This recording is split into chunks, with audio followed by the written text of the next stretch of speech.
Hello everyone, let's see what are the message from lord Shri Krishna. Krishna भगवान की तरफ से आपको मैसेज है कि आपने जो कर दिया है सही समय पर, वो बहुत बढ़िया काम कर दिया। अगर आपने सही टाइम पर ये एक्शन नहीं लिया होता ना, तो आपको अपने आप के प्रति बहुत ग्लानि का भाव होता और आपको लगता कि कुछ खो गया। आप अपनी लाइफ से भटक जाते, आप अपने लाइफ के पर्पस से भटक जाते और आप कर ही नहीं पाते वो जो आपको करना। और किसी स्टूपिड इंसान ने आपको किसी ऐसी चीज में लगा दिया, वो जानबूझ करके किसी स्टूपिड इंसान ने ऐसी कोई बात रख दी आपके लिए कि इस इंसान से बोलो कि मेरे पैरेलल में आ जाए, बिकॉज उस इंसान को ये बर्दाश्त नहीं हो पा रहा था कि आप कुछ ऐसा करना चाह रहे हैं जो इसके पर्सपेक्टिव से बिल्कुल अलग है और आप उसमें सक्सेसफुल हो जाएंगे।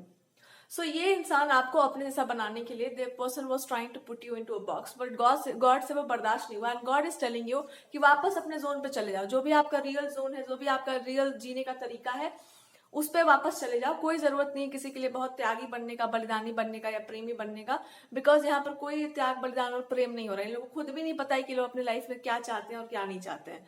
ऐसे लोगों के लिए कुछ भी नहीं किया जाता है। ओके, और जिस इंसान ने ये सब होने दिया है, जो इंसान बैठा हुआ है, उसको लग रहा है कि हाँ ये सब बढ़िया हो रहा है, उस इंसान को पूरा भरोसा है कि अब सारा खेल ही बिगाड़ेंगे आप।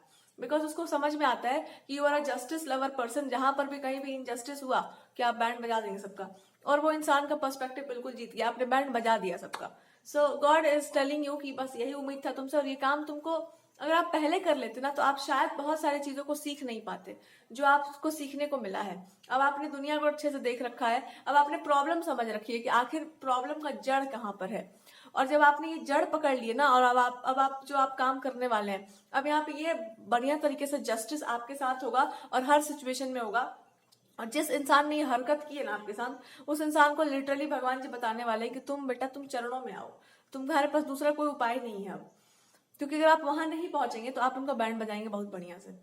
So that's how it goes. तो भगवान जी आपसे यही कह रहे हैं कि तुमको न्याय करने के लिए इसलिए दिया गया है बिकॉज न्याय में आप बहुत बढ़िया है, या फिर आप सच बोलने के लिए इसलिए आपको दिया गया है बिकॉज आप वो काम बहुत अच्छे से कर सकते हैं। और दूसरी बात, मन में भी आपको डर नहीं लगता हो, और दूसरी बात कि आपके साथ ना ये प्रॉब्लम है कि आपके पास एक भक्ति का तत्व है, एक जीवंत, एक ऐसी एनर्जी है।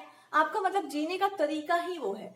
आपको कहीं सीखा पढ़ा पढ़ाया ऐसा नहीं, आपके जीने का ही वो तरीका है, और उसी तरीके से सबको जीना भी चाहता है। सो गॉड इज सेइंग कि हम तुमको सामने दिखाना चाहते थे, हम तुम्हारे जीने के तरीके को सामने लाना चाहते थे, सिर्फ तुम्हारी बातों को नहीं, तुम्हारी पर्सनालिटी को, क्योंकि ये इंस्पिरेशनल है, क्योंकि ये सीखने लायक है। तो अब आप जो भी करिए अपने पूरे स्वभाव के साथ करिए, और अपने प्रभाव के साथ भी करिए, और अपनी शक्ति के साथ भी कीजिए, अपनी भक्ति के साथ भी कीजिए, और with a lot of power कि हाँ ये पूरा का पूरा क्षेत्र हमको दिया गया, तो ये पूरा आपको पूरा काम कंप्लीट हो करके बैठना है एक जगह पर, अधूरा होकर नहीं बैठना है। सबको सारी एनर्जी को इंटीग्रेट करके बैठना है कि ये चीज हमको दी गई है, ये ताज हमको दिया गया है, बिकॉज ये पूरा का पूरा क्षेत्र मेरा है। That's how it goes.